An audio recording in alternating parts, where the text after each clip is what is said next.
When I first started covering the Texas legislature in 1999, that was probably one of the roughest years for the industry on record. I mean, the stories that I was hearing in these hearings when they were talking about the severance tax was just, it really almost made your hair stand on end how rough things were.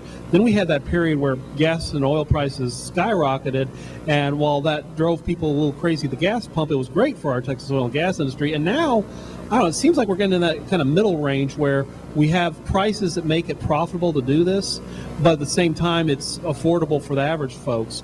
Maybe we could talk a little bit about what does all this mean for kind of your average? Well, the interesting thing is that I guess we sort of started at the same time, because my first time as a commissioner was 1999 as well. And you can remember there were independent oilmen that wanted to have the government, both at the state and the federal level, to set a floor, a price floor. And obviously the last thing you want is the government setting the price for a commodity. And today, and of course we went through that period of time when we saw crude oil prices $147 a barrel.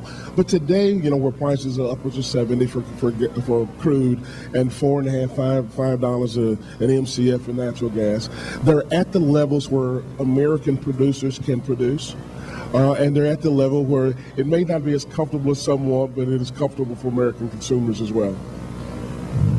What do you think? Are there any things you think we need to look at going forward? As you mentioned, all talking about more shifts to natural gas and looking more at the natural gas resource.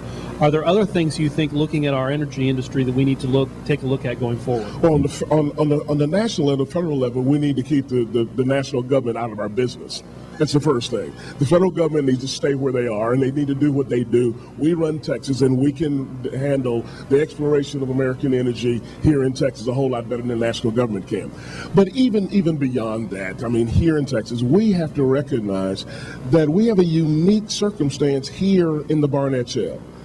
It's the first time we've had that much production in the middle of the second largest demographic area in the state.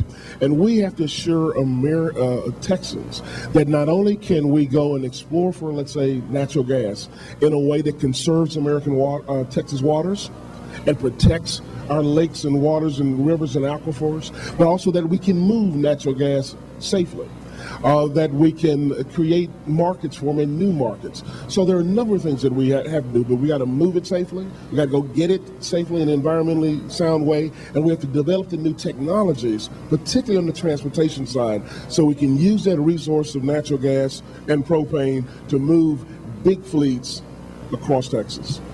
I almost neglected to ask, I think, one very critical question, and I think you'll be glad when I ask this question. Texas has a good economy, particularly compared to, say, California. Or New York, and we have a strong policy environment here.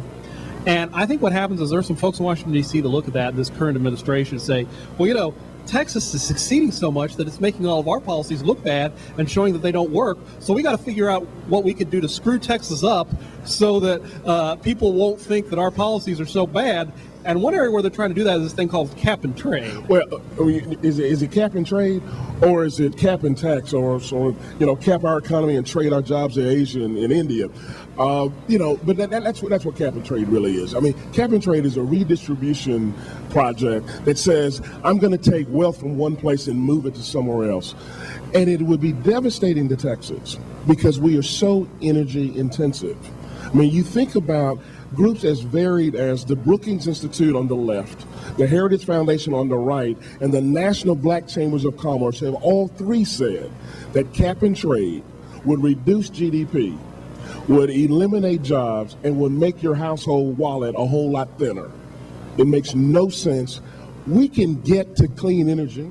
We can get to clean energy in a way that is pro-growth, advances wealth and prosperity, and that's by providing incentives to technologies to create the new technologies.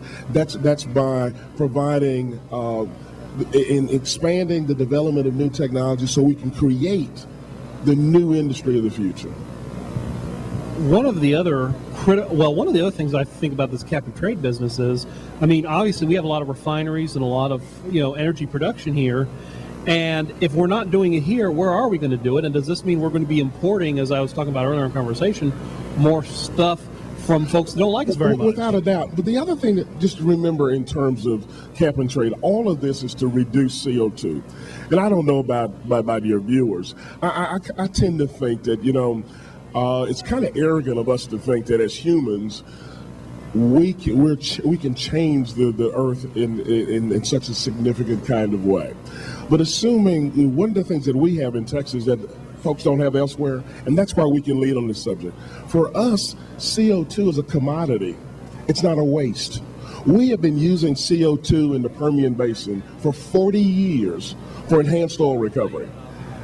We should be looking at ways to take CO2 and combine it with algae so we can make a transportation fuel, to use CO2 in other kinds of, for other uses for productive services, rather than being so afraid of it that we think that we have to reduce it and capture it or reduce it so that nobody can use it. It's a commodity for those of us in Texas.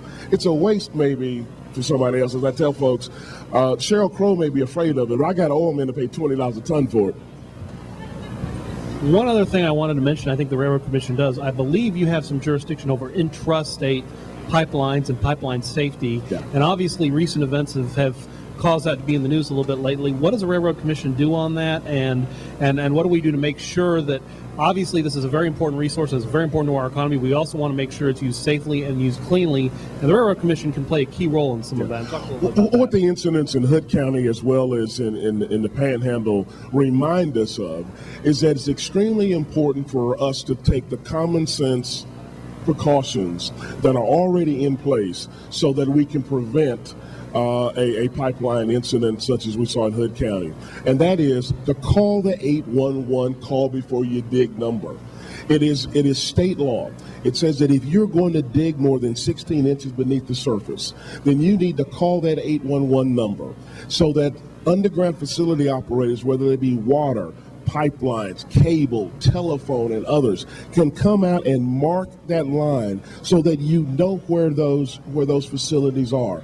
Then you have to wait the 48 hours, excluding holidays and weekends, so that you can make sure that it's been marked correctly. And then even that, go out and dig with care. Because we're still investigating, and I probably can't say any more about those two particular incidents, but let's just say that most of these incidents are preventable if both parties, the digger as well as the pipe, if they follow the rules. And we are really happy to have you here today. This is a wonderful opportunity. The one question I always ask when I end an interview is there anything else you'd like to highlight or anything else that maybe I should have asked you but neglected to ask you? There's always something you didn't ask me that you should have. But no, wait, I appreciate it. I appreciate the opportunity to visit with you and the fact that you remembered me since I'm not even on the ballot in 2010. But I thank you for giving me an opportunity to visit with you. Well, you're always a good interview. You always tell us a lot of things that are very thought-provoking. We are so happy to have you here. Thank you for taking I time. can do one thing. Welcome the University of Texas and Tech and OU and Oklahoma State to the Pac-10, where I went to school. All right. Well, thank you very much, Commissioner.